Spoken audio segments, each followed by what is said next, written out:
don't have to worry. Ain't no mountain high enough. Ain't no valley low enough. Ain't no river. Whoa!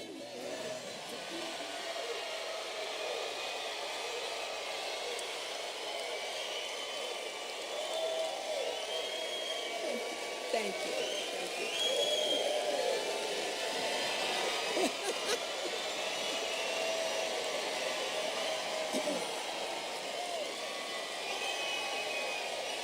Thank you.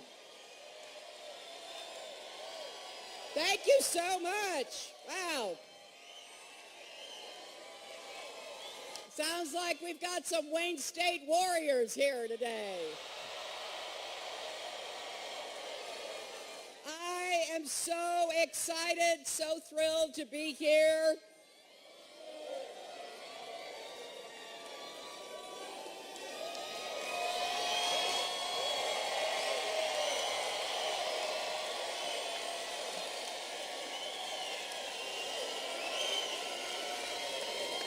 Did anybody see that debate last night?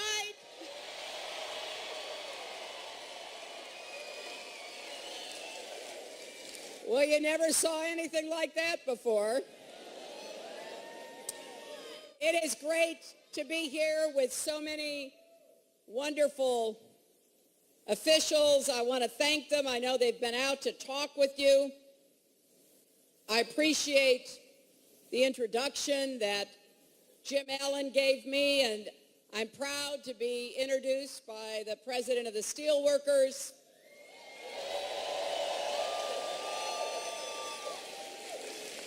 I want to thank your senators, Debbie Stabenow and Gary Peters,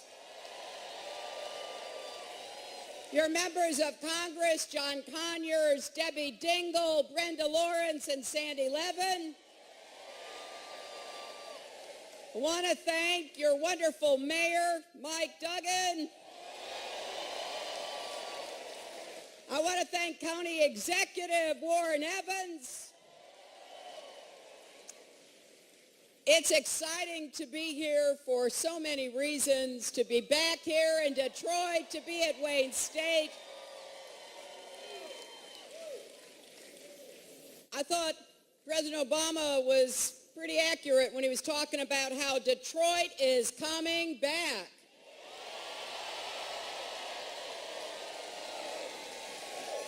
And that's thanks to a lot of people. And it's going to really depend upon the young people of this university and this city to build a future that we can all not only be proud of, but be part of. And I will tell you this, if I'm so fortunate enough as to be your president come next January, I will be your partner.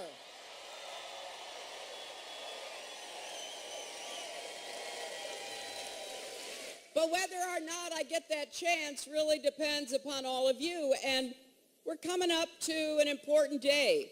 Tomorrow, October 11th, tomorrow is the last day to register to vote in Michigan. So I'm hoping that all of you either are registered or you will before the deadline tomorrow.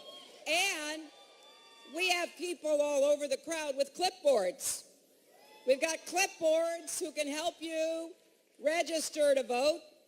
If you're registered but you have friends and family who aren't, I need you to convince them to register, go to their local clerk's office. If you're not sure if you're registered or if you've moved recently and you want to make sure, go to iwillvote.com.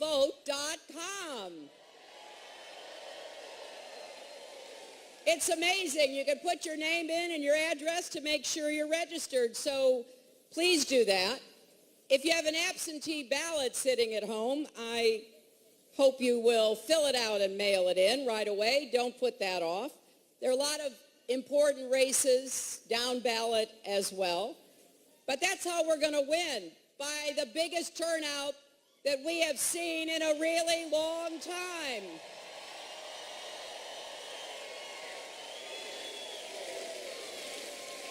And the reason why it's going to be a big turnout is people really know what's at stake in this election.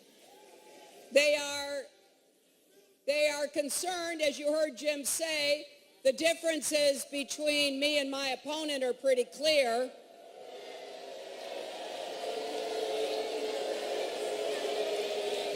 To paraphrase my friend Michelle Obama, one of us went high and one of us went low.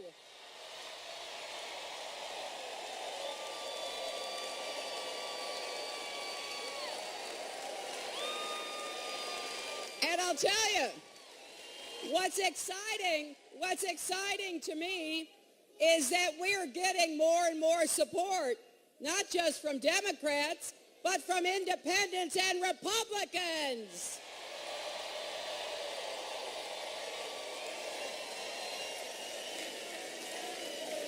Now, I believe you deserve something to vote for, not just something to vote against. So last night, when I got a chance, I tried to speak directly to the questions that are on people's minds and to share my vision of what we can do together.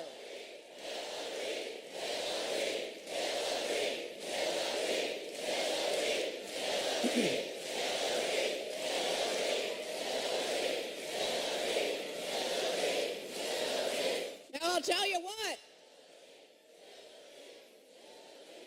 Donald Trump spent his time attacking when he should have been apologizing.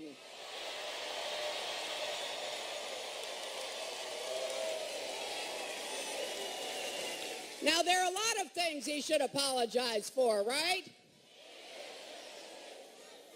And on Friday, the whole world heard him talking about the terrible way he treats women.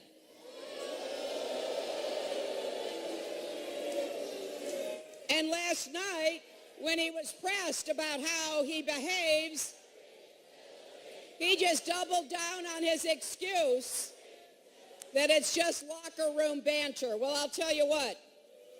Women and men across America know that is just a really weak excuse for behaving badly and mistreating people. Now, I got to tell you, though, we've seen this kind of behavior all through the campaign from my opponent. And unfortunately, some people don't want to face it. But here's a man who has insulted not just women, but African Americans, Latinos, people with disabilities, Muslims, POWs, and so many more.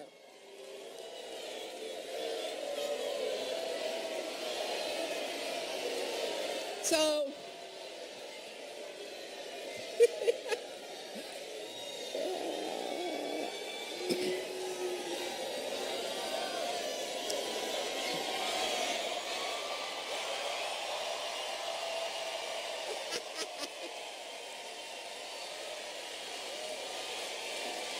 you know, I do hope somebody follows that gentleman out and stages an intervention. He clearly has not been following this election very closely.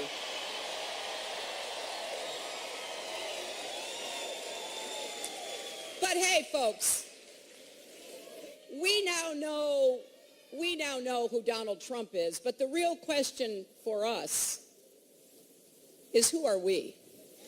Right?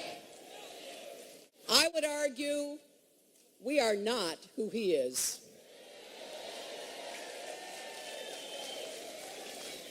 Here in America, we are taught to, and we should, respect each other,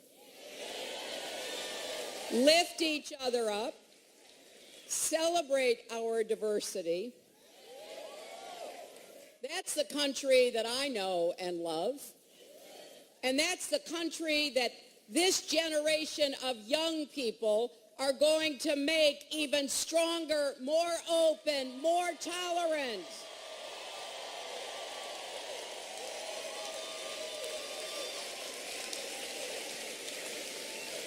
I believe that we can do this. Stronger together is not just a slogan for me, it's a blueprint for our future.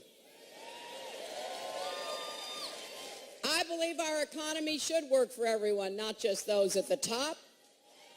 And I'm closing my campaign the way I started my career, fighting for kids and families to make sure every single person in this country has the chance to go as far as your hard work and your talent will take you.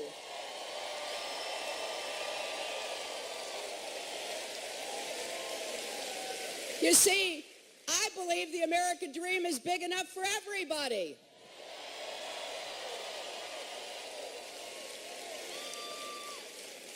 That's been the cause of my life. That will be the mission of my presidency, working to make your life better, investing in you, focusing on those kitchen table issues that keep families up at night.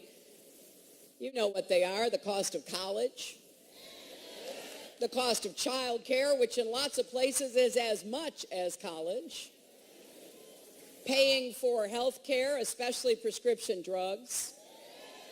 How many of you already have student debt? Well, that is going to be one of the first things I address.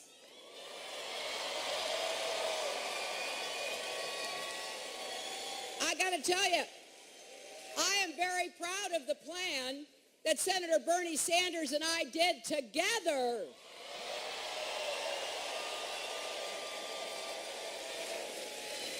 Senator Sanders and I ran a campaign on issues, not insults, and I'm very proud of that. And when it was over, we got together and we joined our ideas and we said, okay, number one, we're going to help everybody who already has debt to refinance your college debt.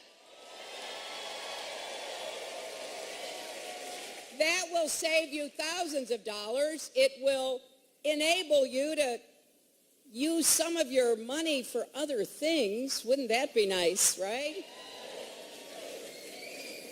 And we're going to make college affordable. Now, I got to tell you, we don't really get any ideas that will help anybody else from my opponent. Last night, he admitted he hasn't paid a dime in federal income tax for years. Now, apparently, the reason for that is he lost $1 billion in a single year on bad investments and failing casinos. How do you lose money running casinos?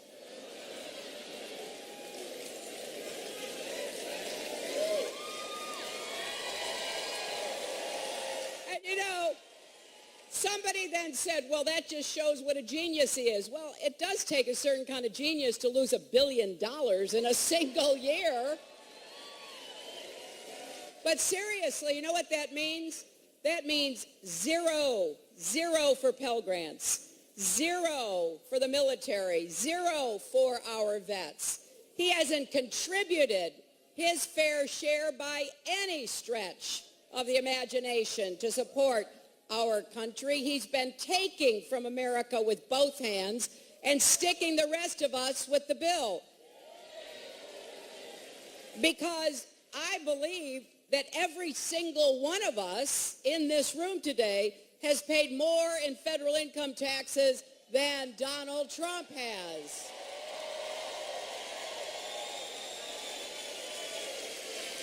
Now last night he tried to drag Warren Buffett in it. You remember that? It was like, oh yeah, well maybe I've never paid income tax and maybe somebody else hasn't either. And he mentioned Warren Buffett. Well, today, Warren Buffett put out a statement. Well, for starters, Warren Buffett is a real billionaire.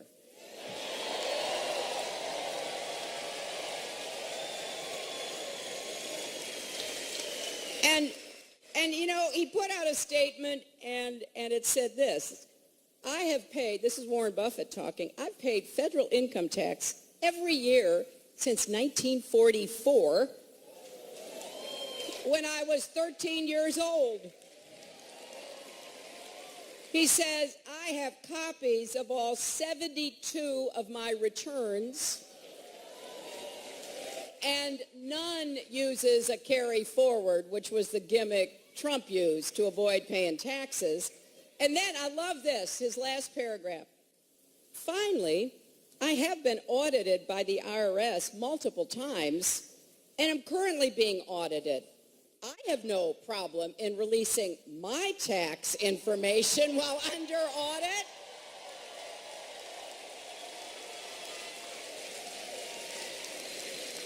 And then he concludes by saying, neither would Mr. Trump, at least he would have no legal problem. So if you're going to call out Warren Buffett, you better be prepared for him telling some good old-fashioned Nebraska honest facts about what the truth really is. And the other thing about Warren Buffett is he agrees with me. Rich people ought to be paying more federal income taxes to pay their fair share for our country. Also last night, Donald had no answer when confronted by the report that he's been buying cheap Chinese steel for construction projects instead of good American steel that supports good American jobs. Now, look, he's gone all over Michigan claiming to be on the side of workers, right? You've seen that. You've heard that. He especially likes to talk about how he supports American steel workers. He even had the nerve to brag about how, and this is a quote, American steel will send new skyscrapers soaring. And all the while, he was hiding the truth. He went to great extremes to hide the fact that he chose to support Chinese workers, not American workers. Now, you in Michigan, like a lot of places in our country, know that China has been dumping cheap steel into our markets for too long. And you've seen the consequences up close, because when China illegally floods our markets with cheap steel, and people like Donald Trump buy it, then it kills good jobs. Kills jobs here in Wayne County, kills jobs across Michigan and lots of other places. That's why Jim was out here introducing me, because the steel workers, they know that this is a big, big deal. And how does Trump look at these workers in the eye? How does he brag about, big, tall buildings when he's putting American workers out of work and he's shutting down steel mills? Well, he needs to try to explain that, I think. And like everything else, it's not likely that he will. He'll go on saying the same factually untrue things. Well, I do have some advice for Donald.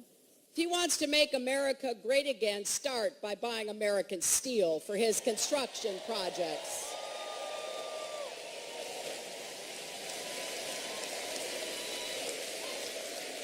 But here's the other thing you need to remember, because I assume some of you know people who might be thinking about voting for Trump. And I know, but you do have to try. Friends don't let friends vote for Trump. That is exactly the case, right?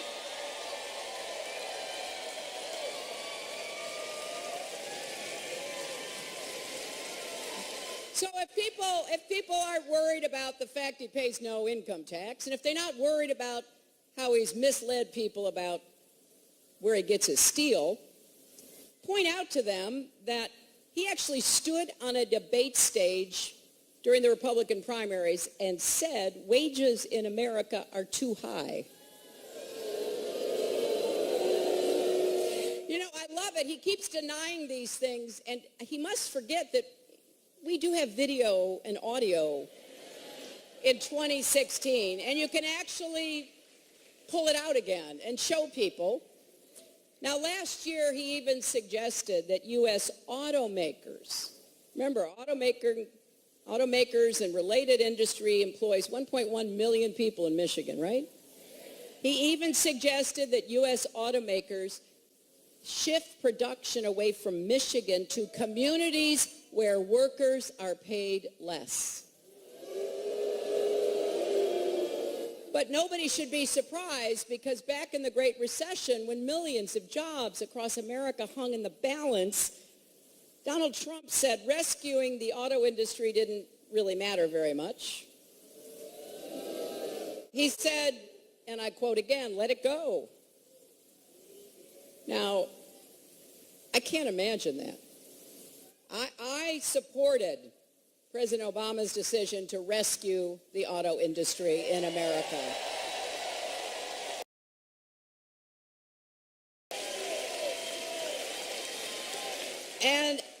And just look, last year in 2015, the auto industry had its best year ever. So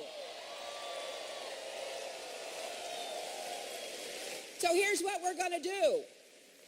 We're going to stand up against unfair trade practices like dumping illegal steel. We are going to stand up for the proposition that investing in American workers is not only the right thing to do, it's the smart thing to do. We're going to have the biggest investment in new jobs since World War II. In infrastructure, I saw some laborers back there. Our roads, our bridges, our tunnels, our ports, our airports, our water systems like in Flint.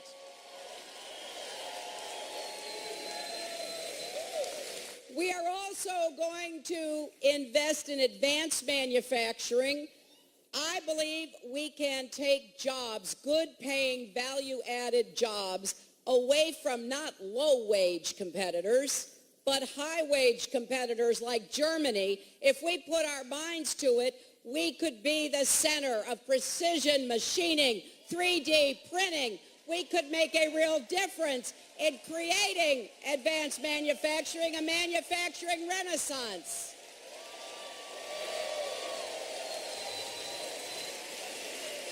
And I think we can become the clean energy superpower of the 21st century. Clean, renewable energy jobs, building a new modern electric grid to be able to take in and distribute clean energy. We can do this. Let's finish the job of connecting the entire country to the internet. There are too many places and too many poor families that are still not connected. Let's do more to support small businesses. That's where 2/3 of the new jobs will come from. And because of the plan that Senator Sanders and I have worked on, we're going to make public colleges like Wayne State tuition-free for working families.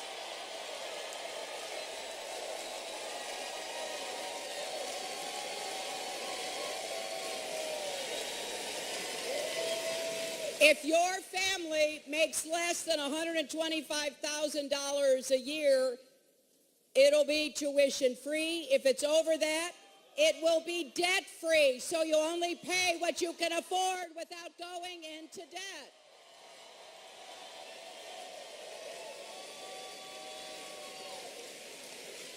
And if you already have student debt, we will help you refinance it and pay it back, so you never have to pay more than you can afford.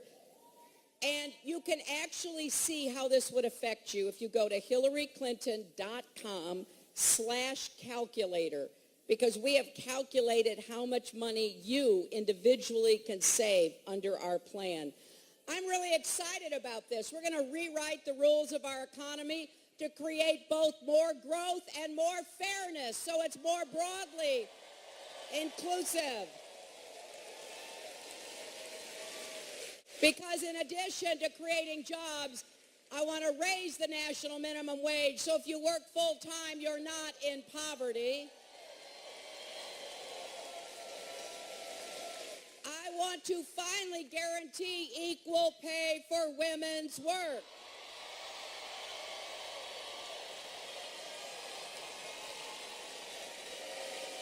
And I want to do more to incentivize more companies to share their profits with their employees. If you help to make that profit, it should not be just the executives who get to share in it. And we will end the cowboy culture on Wall Street and the quick buck mentality in corporate boardrooms. We're going to defend the tough rules, the Dodd-Frank rules on Wall Street. We are going to defend the Consumer Protection Bureau, the Consumer Financial Protection Bureau that was envisioned and largely created by my friend, Senator Elizabeth Warren.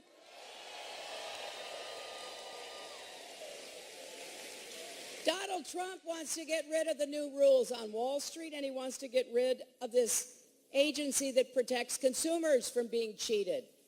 That is just so backward.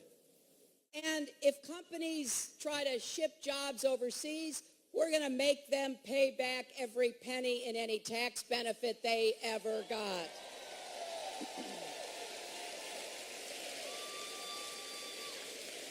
And how are we going to pay for it? Well, we're going to pay for it by getting people at the top to pay their taxes. And we know how to do this. And we had quite a back and forth last night because it was bizarre. Donald Trump's proposals have been independently analyzed. They will only help people like Donald Trump. They are the biggest tax breaks for the wealthy ever. They will raise taxes on millions of middle-class families.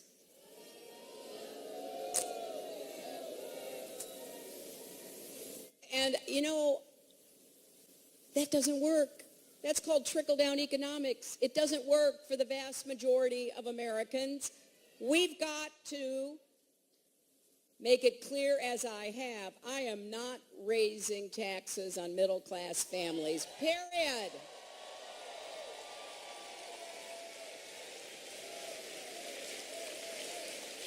So there are so many contrasts between Donald and me that it's almost hard to keep track of all of them. That's why I hope you'll go to my website, HillaryClinton.com. Any issue you're interested in, we do have our ideas there, but we welcome people. We've had people literally contact our campaign on the website and said, I read your policy about this issue, and I think I've got a good idea, and we pay attention, and we contact people.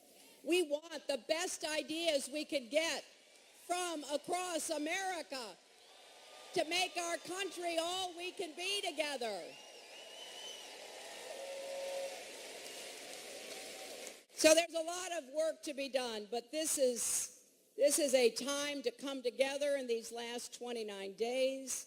We know very well that we've got to make good things happen in our country, and I believe that with all my heart.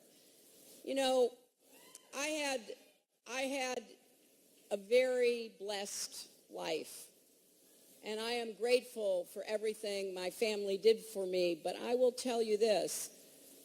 It wasn't easy. My grandfather on my dad's side was a factory worker. My dad was a small businessman, worked really hard. My mom was abandoned and neglected as a child. And it was really only through the kindness of people that she got through her childhood. And then she was working as a maid and a babysitter by the time she was 14. So I take none of this at all for granted. And I believe America is an exceptional nation. We have so much to be grateful for. But we each have to do our own part. And we each have to reach out with more kindness to others. I know there's been a lot of negativity, and it's easy to get cynical about politics, but I'll tell you what, that's what the other side wants you to feel. They want you to just say, well, I'm not going to vote because, it's so nasty. That's the main reason to vote, to make it clear we're not putting up with that kind of attitude. And I'm going to reach out to everybody because the next 30 days will shape the next 30 years. And we really hope that young people will represent the biggest voting group in this election ever.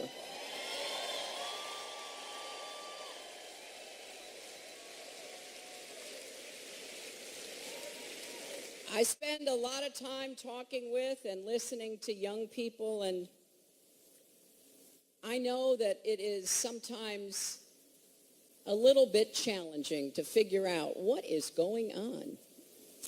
Who should I believe? What do I need to know? But trust your heart. Trust your heart.